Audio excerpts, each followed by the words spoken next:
नमस्कार दोस्तों, स्वागत है आपका अपने YouTube चैनल सौर क्लासेज जे ऑनलाइन में। आज आप लोग को क्लास 10th का सब्जेक्ट क्या है? आपदा प्रबंधन। जो सोशल साइंस का सब्जेक्ट है आपदा प्रबंधन, उसका जो वीवीआई क्वेश्चन है, VVI long question, subjective question, उसके बारे में आपको बता रहे हैं। देखिए, पहला क्वेश्चन क्या है? आपदा प्रबंधन से आप क्या समझते हैं? मतलब आपदा प्रबंधन की क्या लिखिए, परिभाषा लिखिए। आपदा प्रबंधन से आप क्या समझते हैं? मतलब आपदा प्रबंधन की आप परिभाषा लिखिए। ठीक। क्या होता है? बड़े स्तर पर जान माल को नुकसान पहुंचाने वाली अचानक हुई घटना को क्या कहते हैं? आपदा कहते हैं। बाढ़, सुखाड़, भूकंप, सुनामी, आतंकवाद, महामारी, ये सब क्या है? आपदा के उदाहरण है। आपदा के विभिन्न प्रकारों को वर्णन करें। आपदा के मेनली कितने प्रकार होते हैं? आपदा के दो प्रकार होते हैं। कौन कौन? प्राकृतिक आपदा और मानव जनित आपदा। कौन कौन? प्राकृतिक आपदा और मानव जनित आपदा। प्राकृतिक आपदा क्या है? प्राकृतिक कारणों से आने वाली आपदा को प्राकृतिक आपदा कहते हैं, जैसे बाढ़, सुखाड़, सुनामी इत्यादि। मानव जनित आपदा जो मानवीय गलती, जिसमें क्या होता है, मानव के जो हस्तक्षेप होता है उसके कारण जो आपदा आता है उसे मानव जनित आपदा कहते हैं। मतलब मानवीय गलती के होने वाली आपदा को क्या कहते हैं? मानव जनित आपदा कहते हैं। आतंकवाद, महामारी, आगजनी, रेल दुर्घटना इत्यादि। फिर आपदा प्रबंधन की आवश्यकता क्यों है? आपदा प्रबंधन की आवश्यकता क्यों है, बताइए। आपदा से होने वाली हानियों को कम करने के लिए, आपदा से हानि के जो प्रभाव होता है उसको कम करने के लिए आपदा की प्रबंधन की आवश्यकता रखना है, कीवर्ड याद रखना है। आपदा प्रबंधन की आवश्यकता क्यों है? आपदा से होने वाली हानि के प्रभावों को कम करने के लिए, जो हानि होता है उसके प्रभाव को कम करने के लिए आपदा प्रबंधन की आवश्यकता होती है। बाढ़ के कारणों को लिखें। क्या है चौथा क्वेश्चन? बाढ़ के कारणों को लिखें। बाढ़ के क्या कारण है? बाढ़ के निम्नलिखित कारण है। पहला दिया नदी तली में अवसाद का जमा। मान लीजिए कोई नदी है, ठीक, इसके तली में अवसाद मतलब कचड़ा बचड़ा। अवसाद मतलब क्या होता है? कचड़ा जम गया, तो इसका जो पानी आएगा या तो इधर भागेगा या तो इधर भागेगा, और कुछ पानी इधर भी जाएगा। तो मान लीजिए पूरा भर गया, तो इधर पानी इधर इधर भागेगा ना, शहर गांव की तरफ जाएगा। तो नदी के तली में यदि अवसाद जमा हो गया है तो क्या, उससे भी बाढ़ आ जाएगा, गाँव इधर शहर में पानी चल जाएगा या गांव में पानी चला आएगा, तो बाढ़ आ जाएगा। वर्षा की अधिकता, यदि ज्यादा वर्षा हुआ तो नदी जो अपना कैपेसिटी से ओवरफ्लो जब होने लगता है तो उसी को भी बाढ़ कहते हैं। बाढ़ से होने वाली हानियों को लिखें। क्या है? बाढ़ से होने वाली हानियों को लिखें। बाढ़ से होने वाली हानियां निम्न है। पहले जान माल की क्षति, जान भी चल जाता है और जो भी सामान उमान रहता है सब बर्बाद हो जाता है। फसल की बर्बादी, महामारी की आशंका, ये सब याद रखना है।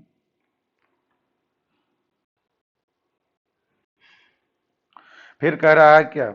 अगला क्वेश्चन है, बाढ़ नियंत्रण, बचाव, प्रबंधन, सुरक्षा, आकस्मिक प्रबंधन के उपायों को लिखें। ठीक। तो क्या करा? उपाय निम्न है। तटबंधों का निर्माण करना। बांध है और कोई तटबंध है, उसको क्या करना है? निर्माण। मान लीजिए कोई नदी है, इधर पूरा गांव देव है, इसको ऐसे मोड़ दीजिए, हो गया, गांव की तरफ नहीं जाएगा। तटबंधों का निर्माण करना। बाढ़ के समय ऊंचे स्थान पर जाना। बाढ़ के समय क्या, ऊंचे स्थान पर, मान लीजिए कि चल जाना राजगीर के पहाड़ पर, तो पानी कम पहुंचेगा, है ना।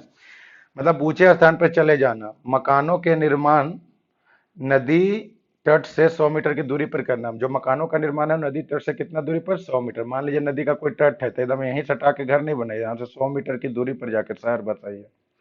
ठीक है। बाढ़ से पूर्व सूचना तकनीक, जो मौसम का पूर्वानुमान होता है उस पर भी ध्यान देते रहना कि कब बाढ़ आएगा, नहीं आएगा, कितना पानी है कौन नदी में, है कि नहीं। फिर उसके बाद है 7, सूखे को परिभाषित कीजिए। क्या कह रहा है? सूखा। सुखाड़ किसे कहते हैं या सुखाड़ से आप क्या समझते हैं? अब सुखाड़ क्या हो? समान वर्षा से कम वर्षा। मान लीजिए कि वर्षा 150 mm है होना साल भर में, और उससे कम हो गया, मान लीजिए 50, 60, 40 mm हो गया वर्षा। वर्षा को कैसे मापते हैं? रेन गेज से मापते हैं। क्या चीज से मापते हैं? रेन गेज से मापते हैं। Rain gauge. रेन गेज को क्या कहते हैं? वर्षा मापी कहते हैं। तो सुखाड़ से क्या? समान वर्षा से कम वर्षा होने पर जल की मात्रा में क्या होती है? भारी कमी आ जाती है, जिसे सुखाड़ कहते हैं। क्या कहते हैं? सुखाड़ कहते हैं। सुखाड़ की अवधि में मिट्टी की नमी को बनाए रखने के लिए आप क्या करेंगे? तो सुखाड़ की अवधि में मिट्टी की नमी को बनाए के लिए आप क्या करेंगे? देखिए क्या करेंगे। सुखाड़ की अवधि में मिट्टी की नमी बनाए रखने के लिए निम्न उपाय करेंगे। मिट्टी पर घास के आवरण होना चाहिए। खेत में को गहरी जुताई करना चाहिए। ठीक। भूकंप क्या है? भूकंप क्या है? भूकंप, इसके बचाव के उपायों को लिखें। पृथ्वी के आंतरिक हलचल, जो पृथ्वी है उसके आंतरिक हलचल के कारण भू सतह पर ऊर्जा तरंगों से अचानक उत्पन्न हुए कंपन को भूकंप कहते हैं। मतलब आंतरिक पृथ्वी के अंदर जो हलचल होता है वही तरंग जब ऊपर आ जाता है तो उसके उसके कारण जो उत्पन्न कंपन है उसी को क्या कहते हैं, भूकंप कहते हैं। पृथ्वी में तल्ली के होने वाले कंपन को, जैसे पृथ्वी की तल्ली में होने वाले ही कंपन को क्या कहते हैं, भूकंप कहते हैं। इसके बचाव के उपाय, भूकंप रोधी इमारतों का निर्माण करेंगे, भूकंप आने पर खुले स्थान पर चले जाएंगे, ठीक। भूकंप केंद्र अवधि केंद्र को परिभाषित कीजिए। अब देखिए दोनों दो चीज है, भूकंप केंद्र हुआ जहां से भूकंप उत्पन्न होता है, मतलब भूकंप पृथ्वी के आंतरिक भाग में होता है। और अधिक केंद्र क्या होता है, अधिक केंद्र होता है भूकंप पृथ्वी के सतह पर होता है, ठीक। भूकंप केंद्र वह स्थान जहां से भूकंप शुरू होता है उसे भूकंप केंद्र कहते हैं, या पृथ्वी के अंदर होता है। अधिक केंद्र क्या होता है, वह स्थान जहां भूकंप तरंग सबसे पहले, मान लीजिए यहाँ भूकंप है, यहाँ पहुंचा और यहाँ सबसे पहले पहुंचा, तो यहीं से भूकंप सतह पर होगा कंपन। इसी को क्या कहेंगे, अधिक केंद्र। क्या कहेंगे, ऊपर वाला को अधिक केंद्र कहेंगे और नीचे वाला को भूकंप केंद्र कहेंगे, ठीक। फिर कह रहा है क्या, फिर कह रहा है भूकंप संभावित क्षेत्रों में, भूकंप संभावित क्षेत्रों में भवनों की आकृति कैसी होनी चाहिए। अब भूकंप संभावित क्षेत्रों में भवनों की आकृति आयताकार या वर्गाकार, मतलब आयताकार बनाइए या फिर वर्गाकार बनाइए, वर्गाकार बनाइए, ठीक। और इस आयत वेत पढ़ना था हमारा, ये मैथ का जो वीडियो उसको देखिए। सुनामी क्या है स्पष्ट करें, पृथ्वी की तल्ली में आने वाले भूकंप के प्रभाव से उठने वाली, देखिए समुद्र की तली, जैसे ये समुद्र है पूरा, ये समुद्र है, इसकी तली में आने, जैसे भूकंप जो आता है और उसके कारण जो लहर ऊपर ऊंचा ऊंचा उठता है, ठीक। भूकंप इस समुद्र की तली में आने वाले भूकंप के प्रभाव से उठने वाली ऊंची ऊंची लहरों को क्या कहते हैं, सुनामी कहते हैं। कह रहा है भूकंप और सुनामी में अंतर स्पष्ट कीजिए। भूकंप क्या है, पृथ्वी की तली में होने वाले कंपन को, देखिए पृथ्वी के तली में जो उत्पन्न होता है उसे भूकंप कहते हैं। यहाँ पर जो आता है उसको अधिक केंद्र से स्टार्ट होता है। और जो देखिए जो पृथ्वी के अंदर हुआ उसको भूकंप कहेंगे, जो पृथ्वी की तली में होने वाले कंपन को भूकंप कहेंगे। और सुनामी इस समुन्दर की तली में, जैसे कोई समुन्दर है उसका तली में होने वाले भूकंप को क्या कहेंगे, या आने वाले भूकंप को सुनामी कहेंगे। सुनामी से उत्पन्न तबाही के बचाव के 3 उपाय लिखिए। सुनामी से उत्पन्न तबाही के बचाव के 3 उपाय, क्या क्या उपाय है भाई, देखिए। सुनामी से उत्पन्न तबाही से बचाव के 3 उपाय निम्न है। समुद्र के किनारे मैंग्रोव वन का विकास करना, मजबूत तटबंधों का निर्माण करना, समुद्र तटीय लोगों को सुनामी संबंधित प्रशिक्षण देना। सुनामी के 3 प्रभावों का उल्लेख करें, सुनामी के 3 प्रभावों का उल्लेख करें। सुनामी के 3 प्रभाव निम्न है। समुद्र तटीय इलाकों में भारी बर्बादी, जैसे मान लीजिए जो सुनामी आएगा, जो समुद्र तट के किनारे है वहां तो बर्बादी होबे करेगा, और नारियल के पेड़ ज्यादा रहता है उसका भी विनाश होगा।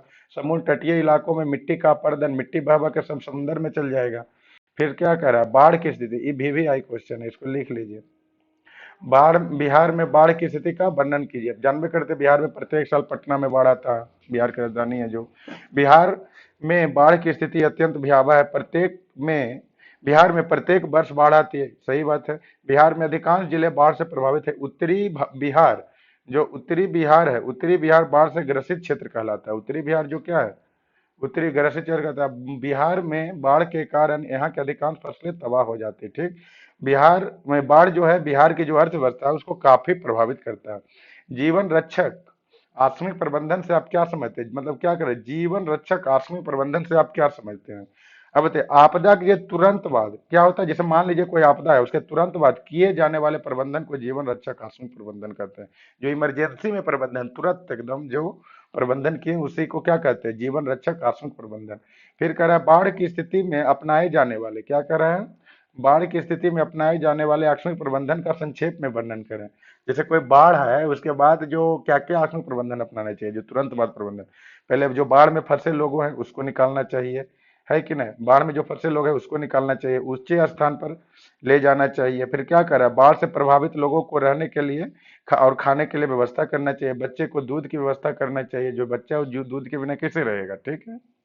आकस्मिक प्रबंधन, फिर क्या कह रहा है, आकस्मिक प्रबंधन में स्थानीय प्रशासन, या पहले स्थानीय प्रशासन में कौन कौन हुआ, जैसे बीडीओ हो गए, सीओ साहब हो गए, और भी थाना पुलिस जो भी है, उसका क्या भूमिका होता है। देखिए आकस्मिक प्रबंधन में स्थानीय प्रशासन पहले राहत शिविर लगाकर प्राथमिक उपचार, हॉस्पिटल से सामग्री, जो उपचार सामग्री है, डॉक्टर है, एम्बुलेंस है आदि की व्यवस्था करना चाहिए। राहत सामग्री और राहत राशि को लोगों तक पहुंचानी चाहिए, ठीक। फिर कह रहा है आग आपदा, आग आपदा के समय क्या क्या, मतलब आग आपदा के समय क्या क्या उपाय करना चाहिए। अब आग लग गया कहीं, वहां क्या क्या उपाय कीजिएगा, अपना कॉमन सेंस में पहले बात कीजिए। आग में फंसे लोगों को बाहर निकालेंगे, फिर उसके बाद प्राथमिक उपचार की व्यवस्था करेंगे, अभी बताएं। आग को फैलने से रोकना चाहिए, फिर अग्निशामक यंत्र को बुलाना चाहिए। दोस्तों आप लोगों से बस इतना अनुरोध है कि चैनल को प्लीज सब्सक्राइब कर दीजिए और लाइक कर दीजिए और शेयर कर दीजिए अपने दोस्तों को भी, यदि आपको अच्छा लगे तो। ठीक है, तो आगे अगला क्वेश्चन फिर क्या करा। समान संचार व्यवस्था बाधित होने के कारणों को लिखिए। समान संचार व्यवस्था के बाधित होने के कारणों को लिखिए। क्या कह रहा है, समान संचार व्यवस्था के बाधित होने के प्रमुख कारण निम्नलिखित है, कौन कौन है। पहले देखिए, विद्युत आपूर्ति, मान लीजिए कि तारे टूट गया, तब कैसे आपके पास घर में लाइन नहीं आएगा।